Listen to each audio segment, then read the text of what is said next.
ನಾನು ಇಷ್ಟೇ ಹೇಳೋದು, ಇದು ಚಿಕ್ಕ ಮಕ್ಕಳ ಆಟ. ದೇವಿನೇ ಇದನ್ನು ಲೀಲೆಯಾಗಿ ತಗೊಂಡಾಗ ನಾವು ಯಾಕೆ ತಗೊಳ್ಬಾರ್ದು? ಅವಳು ಇಷ್ಟು ದೊಡ್ಡ ಪ್ರಪಂಚವನ್ನು ಅವಳು ಆಟ ಆಡಿ ನಮ್ಮನ್ನೆಲ್ಲ ಬೊಂಬೆ ಮಾಡಿ ಪಪೆಟ್ ಶೋ ನಡೆಸ್ತಾ ಇರಬೇಕಾದ್ರೆ ನಾವು ಕೂಡ ಅವಳ ರೂಲಲ್ಲೇ ನಮ್ಮದೊಂದು ಚಿಕ್ಕ ಆಟ ಆಡ್ತಾ ಇದ್ದೀವಿ ಅಂತ ಜ್ಞಾಪಕ ಇಟ್ಕೊಳ್ಳಿ ಅಲ್ವಾ? ಅದಕ್ಕೆ ನಾನು ಹೇಳೋದು, ಯಾರಾದ್ರು ಬಂದು ನಂತರ ಕಂಪ್ಲೇಂಟ್ ಮಾಡಿದ್ರೆ ನಮ್ಮಪ್ಪ ಹಿಂಗಂದರು, ನಮ್ಮಪ್ಪ ಹಿಂಗಂದರು, ನಮ್ಮಪ್ಪ ಇಂತಿಂಥ ಮಾತಂದರು, ನಮ್ಮಮ್ಮ ಹೀಗೀಗಂದರು, ನನ್ನ ಗಂಡ ಇಷ್ಟೆಲ್ಲ ನನಗೆ ಕೆಟ್ಟ ಮಾತಲ್ಲಿ ಬೈದ ಅಂದರೆ, ಹೌದಾ ಪಾಪ, ಸರಿ, ಆದರೆ ಡೋಂಟ್ ಇಂಟರ್ಫಿಯರ್. ನಿನ್ನ ಮೂಗು ತೂರಿಸ್ಬೇಡ, ಸಪೋರ್ಟ್ ಮಾಡಬೇಡ.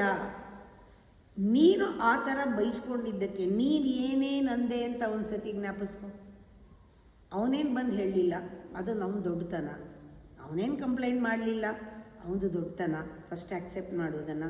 ನೀನು ಕಂಪ್ಲೇಂಟ್ ಮಾಡ್ತಿದ್ದಂಗೆ ಅವನು ಕಂಪ್ಲೇಂಟ್ ಮಾಡಿಲ್ಲ, ಅದು ಅವನ ದೊಡ್ಡತನ. ನಿನ್ನ ಮೇಲೇನೂ ಹೇಳಿಲ್ಲ, ಅದು ಅವನ ದೊಡ್ಡತನ. ಅವನು ಹಾಗೆ ಹೇಳೋಕ್ಕೆ ನೀನೇನೇನು ಹೇಳಿದೆ ಅಂತ ಲಿಸ್ಟ್ ಮಾಡ್ಕೊ, ನಂಗೆ ಹೇಳಬೇಡ, ಬರ್ಕೊ. ನೀ ಏನೇನು ಬೈದೆ, ಈ ಮಾತು ಬರೋಕ್ಕೆ ನೀನೇನೇನು ಅಂದೆ, ನೀನು ಎಷ್ಟು ಟೋನಲ್ಲಿ ಕಿರಿಚಿದೆ. ಬಿಗ್ ಬಾಸಲ್ಲಿ ನೋಡಿದ್ದೀರಲ್ಲ, tone tone tone tone tone, ಅಲ್ಲಿ ಸಬ್ಜೆಕ್ಟೇ ಹೊಟ್ಟೋಗುತ್ತೆ. ಹಾಗೆ ನೀವು ಆ ಈಗೋನ ಒಂದು ಸಲ ಹತ್ತಿಸ್ಬಿಟ್ಬಿಟ್ರೆ, ಇದು ಈ ಮೈ ಮೇಲೆ ಬಂದರೆ ಹುಲಿ ವೇಷ ಕುಡಿತಾ ಇರ್ತಾರೆ, ಸ್ವಲ್ಪ ಡೋಲು ಗೀಲು ಎಲ್ಲ ಡ್ಯಾನ್ ಡ್ಯಾನ್ ಶಬ್ದ ಜಾಸ್ತಿ ಆಗೋದು ಜೋರಾಗಿ ಕುಡಿತಾರೆ.